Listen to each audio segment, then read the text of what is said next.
Bonjour à tous, il est 16h20, nous sommes à Oradour-sur-Glane, bienvenue sur limousin.france3.fr pour l'arrivée de la première étape du 49e Tour cycliste du Limousin. Luc Leblanc, bonjour. Bonjour. Une étape d'un peu plus de 170 km entre Limoges et Oradour. On commence par un parcours de mise en jambe, on va dire. Oui, enfin une mise en jambe à 35 degrés, c'est vrai que ça va être difficile pour les coureurs.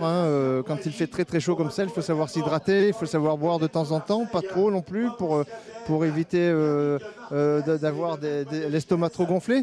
Mais ceci dit, ça va être une très très belle étape avec, je crois une étape très animée depuis le départ puisqu'il y a eu une douzaine, voire une quinzaine. 13 échappés. 13 échappés, donc pratiquement d'entrée. Ils ont compté jusqu'à 4 minutes d'écart, ces coureurs. Je vais d'ailleurs vous les donner, Luc. Il y avait Dassonville et Vimpère pour Robert, Roscoff et Célie pour BMC, Dupont pour la G2R, Floubet pour Fortunéo, Barbas pour l'équipe de l'Armée de Terre, Pinot pour la FDJ, Aguiledo pour l'équipe Androni, Rubio de Cara Rural, aidé de l'équipe Cofidis qui a participé au Tour de France, Cornu pour Direct Energy et Boeuf pour l'équipe russe Gazprom. 13 coureurs qui auront bien du mal à arriver ici, à se départager la victoire à Oradour-sur-Glane. Bœuf du Limousin? Non, c'est pas un bœuf du Limousin, c'est un bœuf russe. Non, mais je pense que oui, c'est mort pour l'échapper.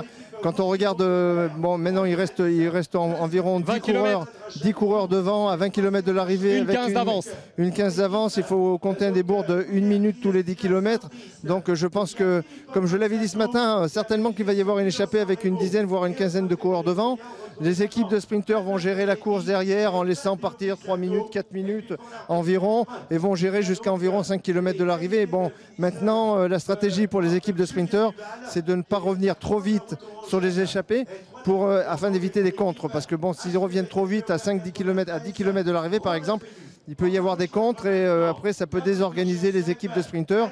Donc autant revenir le plus proche possible de l'arrivée et tenir leurs sprinteurs. Alors on peut s'attendre à avoir une arrivée au sprint avec 2 coureurs qui sont les favoris de la journée, Cocard et puis Boigny qui vont certainement se batailler pour la première place. Alors on est à 12 km de l'arrivée, l'écart est encore d'une petite minute. Peut-être peut-on voir les images du départ ce matin à Limoges. Il était midi 25 très précisément. 172 coureurs sont donc partis du Champ de Juillet pour parcourir cette première étape entre Limoges et Oradour-sur-Glane. Une étape quasiment 100% aux Viennoises puisqu'il y a eu simplement 3 km de crochet en passant par la Charente. Mais dites-moi Luc, c'est un peu stéréotypé ces étapes. On a l'impression d'être pratiquement sur le Tour de France. Il y a une échappée et puis à 10-12 bornes de l'arrivée, les équipes de sprinteurs mettent en route et ça se termine au sprint. Franchement, sur le Tour de France, on s'est ennuyé. Il ne faudrait pas que ça soit la même chose ici. Disons que c'est le cyclisme moderne aujourd'hui. Et puis bon, la première étape, c'est vrai que les coureurs qui sont favoris pour le classement général final n'ont pas envie de trop donner dès la première étape, sachant que les 2 prochaines étapes, l'étape qui est en Creuse et surtout l'étape corrézienne, vont être très très difficiles, d'ailleurs beaucoup plus longues. Donc il va falloir quand même tenir parce que bon, avec la chaleur qu'il fait, l'énergie qu'il dépense dès la première étape, ceux qui veulent vraiment gagner le Tour du Limousin, il faudra attendre la 2e voire la 3e étape. Mais pourquoi n'a-t-on plus de coureurs qui sont des baroudeurs, des gars qui étaient capables de partir seuls et d'aller jusqu'au bout en faisant véritablement le spectacle comme vous avez pu le faire vous en montagne? Oui, bon, il y avait Jackie Durand, il y avait Thierry Marie à l'époque, il y avait pas mal de Pour les Français, mais il y en avait d'autres chez les étrangers. Et puis vous en montagne, vous avez été capable d'allumer le tour. Oui, on a allumé le tour et on partait de loin. Bon, maintenant, voilà, c'est les nouvelles méthodes du cyclisme moderne. Il faut être attentiste, il faut attendre peut-être le dernier moment pour faire la différence et attaquer. Quand on regarde un petit peu le Tour cette année, quand on regarde Quintana, il n'avait pas les jambes de toute façon pour attaquer. Mais bon, d'attaquer et d'essayer de reprendre du temps, par exemple à Froome, on ne peut pas l'attaquer à 2 voire 3 km de l'arrivée, c'est pas possible. Donc à un moment donné, si on veut vraiment être sur le podium du Tour ou prendre la première place du Tour, il faut savoir prendre des risques et partir à 100, 120 km de l'arrivée, tenter des coups. Et malheureusement, ça ne le fait plus, on ne le fait plus. Alors peut-être pourrions-nous voir des images de la ligne d'arrivée. C'est une ligne d'arrivée, c'est un faux plat montant, on va dire. C'est pas vraiment compliqué. Oui, ouais, c'est un faux plat montant, mais ça pour les sprinteurs, c'est facile. Non, là c'est 53-12, 53-13, voire peut-être le 11, hein, qui a bien lancé et tout par les équipiers des sprinteurs. Ça peut aller très très vite. Et c'est vrai qu'elle est légèrement dans le virage, hein, l'arrivée. Elle n'est pas dans une ligne droite continue.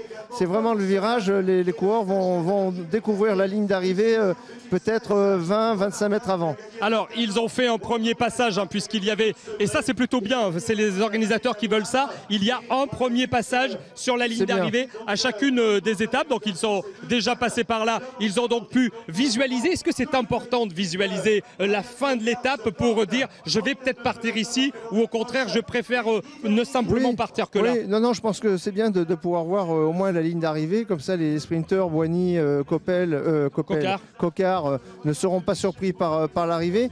Le fait de voir cette ligne d'arrivée 25 mètres avant, après un virage, ça leur permet de pouvoir se placer correctement et de bien réfléchir à la stratégie qu'ils vont employer juste avant cette arrivée. Alors, on aime le cyclisme, bien entendu, et sur limousin.france3.fr et sur France 3 Limousin, puisque ce soir à 19h, vous pourrez suivre les meilleurs moments de cette première étape. Mais on a une petite déception, Luc.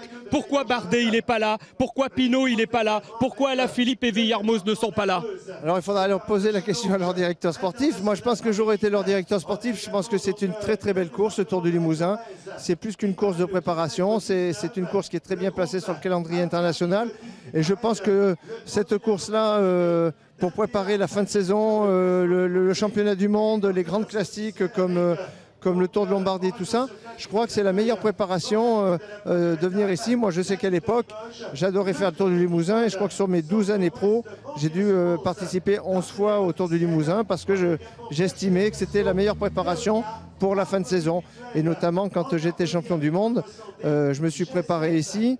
J'ai fait le Tour du Limousin et il y en a plus d'un qui ont dit tiens, Lucho à Agrigent, il va pas être loin de la gagne parce que je carburais vraiment bien et c'était vraiment la meilleure méthode de venir ici, puisqu'en plus le Limousin, tout le monde le sait, hein, beaucoup de bosses, raids et tout ça, ça coordonnait vraiment bien avec le championnat du monde à Agrigent, puisque la côte à Agrigent faisait 5 km, donc c'était vraiment une très très bonne préparation.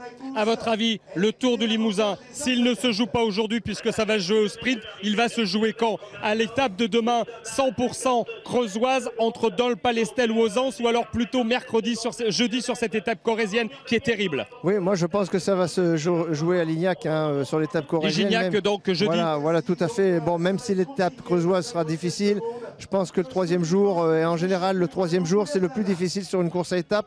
Je pense qu'il va y avoir d'énormes dégâts le troisième jour avec l'arrivée à Lignac. Donc, d'ailleurs, Daniel Manjas qui vient de dire que les coureurs ont été peut-être repris. 47 secondes à 10 km. Secondes à 10 km. Donc, oui, ça va être très très dur, à moins qu'il y ait un pressing de 2 ou 3 coureurs à l'avant de la course qui puissent s'extirper du groupe de tête et faire le forcing jusqu'à l'arrivée. Mais ça va être quand même relativement difficile. Alors, on sait que le régional de l'étape, c'était au Vimper. Il a reconnu les 4 étapes de ce tour. Est-ce qu'à votre avis, il peut avoir les jambes pour aller au bout, Théo? Ça va être difficile quand même s'il connaît par cœur les routes de la région et notamment ici, je pense que ça va être dur de finir tout seul, sachant qu'il y a le peloton, la meute qui arrive derrière et qui risque de les manger assez vite. Donc malheureusement pour Théo, il a bien tenté le coup quand même aujourd'hui. Bon, après, je sais qu'il y a des sprints sur le parcours, des sprints bonification. Il faudra voir aussi à l'arrivée quels seront les résultats des sprints bonification. Mais bon, en règle générale, le vainqueur d'aujourd'hui sera donc le leader du classement général du Tour du Limousin. Mais bon, 45 secondes, je pense que ça sera trop juste. Alors, la star un peu de cette 49e édition, c'est Rafa Majka. Est-ce que c'est un exceptionnel coureur ou pour vous, est-ce que c'est un coureur du peloton tout simplement? Non. Sur le Tour, il a vraiment été, ça a été un attaquant de la première heure. Il a toujours été là, il a toujours été dans les coups. Il est quand même meilleur grimpeur du Tour de France, c'est pas rien. Et on l'a vu la dernière semaine, hein, il mérite amplement son maillot de meilleur grimpeur. Et c'est pas un coureur qui sort comme ça du dessous des fagots, comme on dit. Hein. Donc non, il mérite vraiment d'être connu. Et il a un très beau palmarès déjà et ça va continuer. Et c'est très bien qu'il soit présent sur le Tour du Limousin parce que c'est une belle image, une belle vitrine pour le Tour du Limousin. Sonny Colbrelli, le vainqueur 2015 du Tour du Limousin de l'équipe Bardiani. Est-ce que selon vous, il peut rééditer son exploit? On sait que l'an dernier, ça s'est joué à pas grand-chose sur la dernière étape. Il faudra que je parle avec son directeur sportif, Parsani, qui parle particulièrement très très bien le français. On a discuté ce matin, mais on n'a pas parlé de Colbrelli, mais je pense qu'il sera motivé pour pourquoi pas rééditer encore l'exploit de gagner 2 fois de suite le Tour du Limousin. Mais il n'y a que Bernard Hinault qui a réussi à faire ça. C'est difficile de gagner 2 fois de suite le Tour du Limousin. Oui, c'est difficile. Hein. Après, ça dépend de la saison, comme elle s'est passée. Mais bon, Colbrelli, à la limite, il n'est pas en mauvaise condition aujourd'hui. Il peut toujours créer la surprise de gagner une 2e fois le Tour du Limousin. On va le voir, je pense, dès demain sur les routes creusoises, de savoir un petit peu sa condition. Alors, un certain nombre de coureurs reprennent la compétition sur ce Tour du Limousin. Ils ont fait des critériums. Est-ce que quand on fait un critérium, ça se court avec autant de sérieux qu'une course à étapes ou une course du calendrier international? Ça se court pas, non. Disons que c'est un peu la fête du cyclisme. Hein. Je crois que c'est une récompense pour les coureurs de faire les critériums. C'est en plus un petit contrat par-ci, un petit contrat par-là. C'est une récompense de la saison que certains coureurs ont fait et qui ont évolué et qui ont gagné de très très belles courses. Après, on roule à bloc quand même dans les critériums. Hein. C'est pas non plus une partie de plaisir. C'est comme une course. On roule très très vite. Mais c'est vrai qu'à la limite de faire trop de critériums, on a du mal à récupérer. Donc il faut faire très attention. Si on a envie de préparer la fin de saison, de faire trop de critériums, c'est pas bon non plus. Parce que derrière les critériums, il n'y a pas nécessairement le masseur comme quand vous êtes en course. Hein. Ah non. Après, on prend la voiture, on se douche normalement. Des fois, s'il n'y a pas les douches, c'est comme à la vieille époque. À l'ancienne. Gants, synthol, et puis voilà, et on repart pour le critérium du lendemain. Mais bon, ceux qui veulent vraiment préparer la fin de saison n'ont plutôt pas intérêt à faire trop de critériums. Ceci dit, la différence entre aujourd'hui et hier, il y avait 90 critériums. Aujourd'hui, s'il y en a une vingtaine en France, c'est le grand maximum. Un seul professionnel en région ex-Limousin, c'est à Dol-Palestel. Il y a bien entendu celui de Castillon-la-Bataille pour notre Nouvelle-Aquitaine. Oui. Mais c'est tout, il devrait y en avoir un professionnel normalement à Bordeaux, dit-on, à la fin du mois d'août, ce qui n'est pas rien. Mais c'est vrai qu'il y a très très peu de critériums aujourd'hui. Pourquoi? Ça coûte cher, le public ne vient plus? Ça coûte très cher et c'est vrai que bon, en plus maintenant au niveau fiscal, ça coûte très très cher pour les organisateurs. Et oui, vous avez Dol-Palestel, en Corrèze il n'y en a plus malheureusement, en Haute-Vienne non plus. Bon, ça serait bien de remettre peut-être un critérium en Corrèze. Je pense un peu à Brive-la-Gaillarde, qui est une ville très accueillante, qui aime le vélo. Qui aime le vélo, la Corrèze aime le vélo. Et je pense que de remettre peut-être un critérium cycliste professionnel en Corrèze serait pas mal. Écoutez, on verra bien pour les critériums. Luc, est-ce que c'est arrangé à l'avance, comme on a pour habitude de le dire, ou alors est-ce que les coureurs font la course? Allez, donnez-nous ce qui s'y passe exactement. J'appelle mon avocat. Joker. Non, oui, c'est arrangé un petit peu. Mais ceci dit, le public le sait, donc il n'y a pas de souci. Mais on fait vraiment la course et il y a quand même du suspense. Et des fois, ça peut être arrangé, mais ça peut être différent à l'arrivée. Il y en a d'autres qui ne sont pas d'accord. Donc réellement, il y a une belle course quand même. Le championnat les Jeux Olympiques à Rio, est-ce que selon vous, un Français avait une chance de monter sur le podium? C'est dommage pour Alaphilippe, qui fait 5e des JO. Il aurait pu avoir la possibilité de monter sur le podium, mais après c'est une question de chance. Il avait la condition physique, il sortait du Tour de France, il était très très bien préparé, il a très très bien récupéré du Tour de France et il lui a manqué peut-être le petit truc qui aurait pu le faire monter sur le podium. 30 secondes encore d'avance, 30 secondes d'avance à un petit peu moins de 5 bornes. Ah ouais, ça va être juste 5 bornes, 30 on disait 1 minute tous les 10 km, donc voilà, ça peut-être éventuellement le faire si les coureurs s'entendent devant bien sûr. Après si ça se regarde un petit peu, si ça s'attaque l'un et l'autre, ça risque d'être difficile parce que le peloton roule très très fort derrière. Et alors pourquoi quand on s'est attendu toute la journée pour garder l'écart avec le reste du peloton, pourquoi à 5 km de l'arrivée ne s'entend-on plus? Pourquoi ça ne marche plus? Il y a la victoire qui est au bout, donc à un moment donné on se regarde les uns les autres et c'est à celui qui prendra l'initiative. Alors il suffit qu'il y ait un coureur qui attaque, et derrière ça se regarde parce qu'ils veulent faire le moins d'efforts possible pour pouvoir éventuellement gagner l'étape.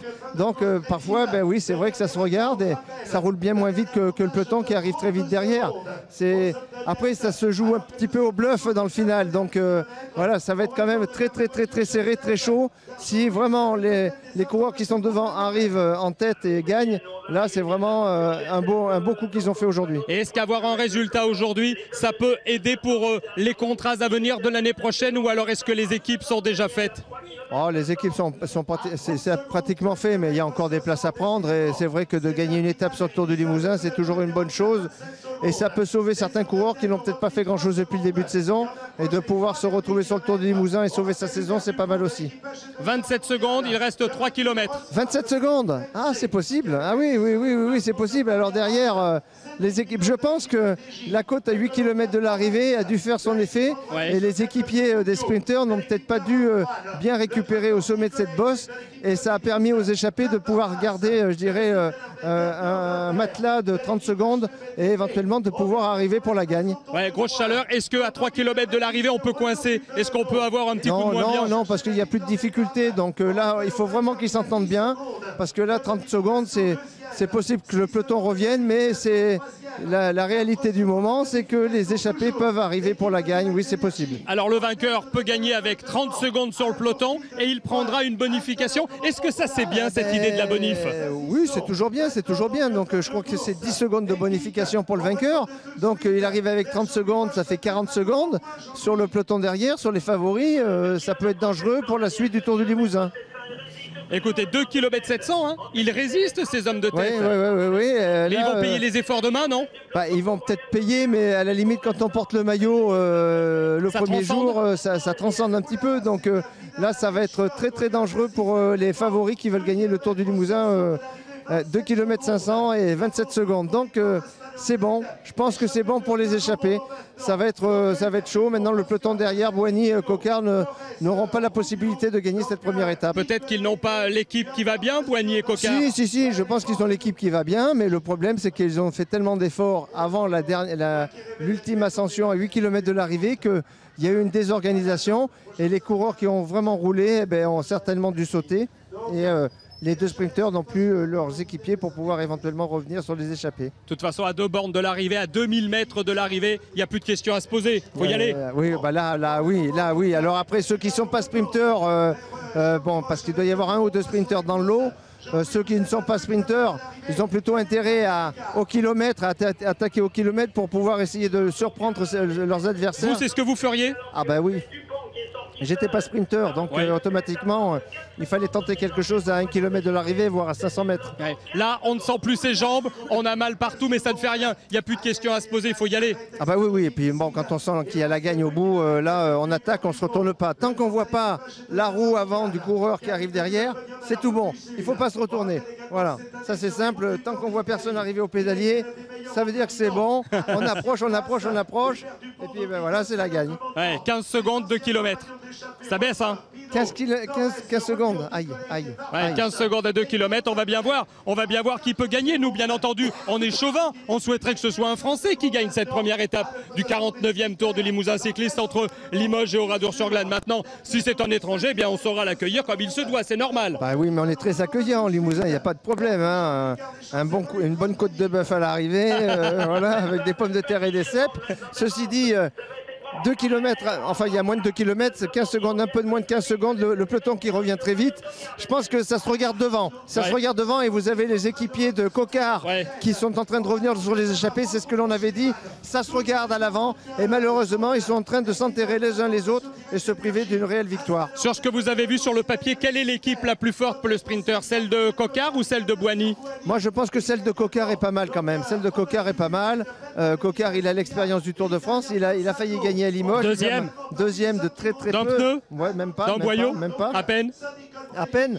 Donc il a envie de prendre sa revanche sur les terres limousines. Bon, écoutez, on verra bien ce que ça peut donner. Et même si ce n'est pas l'équipe qui a fait le Tour de France, vous pensez qu'ils ont les automatismes nécessaires qui peuvent faire la différence? Oui, ils s'entraînent toute l'année, ils courent toute l'année ensemble. Ils ont les automatismes et je suis sûr qu'ils vont protéger Coquard vraiment jusqu'au dernier moment, comme l'équipe de Boigny. L'équipe de Boigny a une très très belle équipe aussi, hein, parce que le Cofidis a aussi monté l'équipe autour de Boigny, donc ils ont l'habitude aussi de lui emmener des sprints. Alors quand on le regarde, Coquard, on n'a pas pourtant l'impression que que c'est un gros sprinter. Il n'a pas les grosses cuisses hein, comme certains, comme ceux qui ont. C'est un tonique. Hein. Voilà, c'est un tonique. Il est très très nerveux. C'est un tonique. Voilà, c'est parti. Donc là, on voit bien les spectateurs qui sont en train. On peut peut-être voir les images sur notre antenne. Les images donc de cette arrivée. Ça va bien entendu se terminer au sprint. Regardez, c'est un BMC qui gagne. Ah oui, donc Hubert Dupont deuxième et donc c'est un coureur. Voilà, c'est Roscoff qui a gagné de l'équipe BMC. Donc ils sont arrivés. Ils sont arrivés et le peloton qui arrive derrière. Oui. Voilà. Mais ça ne le fera pas. Ils n'ont donc pas pu. Boigny a gagné donc le sprint du peloton comme on pouvait s'y entendre. Cocard est assez loin dans ce peloton. On vient de le voir passer, mais c'est donc Roscoff qui l'a emporté. On a vu Vimpère passer. Il était toujours avec la fin des échappées en quelque sorte. Ils n'ont pas été repris, mais malheureusement le Limousin n'a pas pu aller au bout. Peut-être était-il un peu trop juste hein, pour achever cette étape-là. Peut-être, je pense qu'il était un petit peu juste et c'est vrai que le coureur de la BMC c'est Roscoff. Oui. Il a bien joué le jeu. Hein. D'ailleurs, comme je vous ai dit, c'était peut-être pas le meilleur sprinter du groupe et il est certainement parti aux 500 mètres. D'ailleurs, vous avez vu, hein, il y a un petit écart entre lui et le deuxième, donc il prend 10 secondes de bonification. À savoir voir s'il a fait les sprints de bonification aussi intermédiaires pendant l'étape. Ça peut lui faire un petit matelas intéressant. Et il faut voir aussi si ce coureur-là grimpe bien et peut aussi garder le maillot jusqu'à Limoges. Vous ne le connaissez pas? Non, du tout. Joseph Roscoff, c'est donc un Américain, comme son nom ne l'indique pas. Ah oui, d'accord. Et il est pour l'équipe BMC Racing, qui est une très très belle équipe, il faut bien le dire. Oui, c'est une équipe Pro Tour, donc c'est pas n'importe quelle équipe. Et il doit avoir les équipiers qui seront là pour l'aider, pour garder le maillot. Voilà, donc j'aimerais bien connaître la suite de cette arrivée, car je ne suis qu'en capacité à l'instant de vous dire que c'est Joseph Roscoff qui a gagné cette première étape du Tour du Limousin entre Limoges et Oradour-sur-Glane. J'aimerais bien vous dire qui est le deuxième et qui est le troisième. Le deuxième, c'est AG2R. Ah, regardez, on voit ça. Voilà. Roscoff qui passe. C'est Dupont qui doit être. Voilà, c'est l'AG2R, hein, voilà. C'est Dupont qui est deuxième. Et le troisième. Le troisième, je vois pas le maillot, ça a tellement été vite quand ils sont passés. Et donc Hubert Dupont est deuxième, un Français qui est deuxième, c'est déjà pas mal. Luc, merci d'avoir passé ce moment en notre compagnie, on a passé un bon moment. Avec plaisir, sous la chaleur. Donc, sous la chaleur, il faisait 33, 34, 35 degrés, on peut imaginer que demain ça sera compliqué pour récupérer. Oui, mais à condition qu'il y ait... Oui, enfin, ça dépend pour qui, pour récupérer pour nous, ça va aller. Non, pour nous ça va aller, pour les coureurs. Il faudra les sièges, voilà, c'est tout. Non, je rigole, les sièges, on sera mieux. Oui. Non, c'est vrai que ça... Bon, ils sont à Oradour-sur-Glane, ils sont pas loin de l'hôtel, donc ils vont vite arriver à l'hôtel, ils vont récupérer, il y aura le massage, ça va bien se passer pour eux. Peut-être un peu piscine, si les hôtels ont une piscine, non, ça peut les détendre. Pas, non, pas de piscine. Non. Au lit, les jambes en l'air, massage, on mange et on retourne au lit. Non, la piscine c'est pas bon parce que ça ramollit les muscles et la veille d'une étape difficile en Creuse, il vaut mieux pas.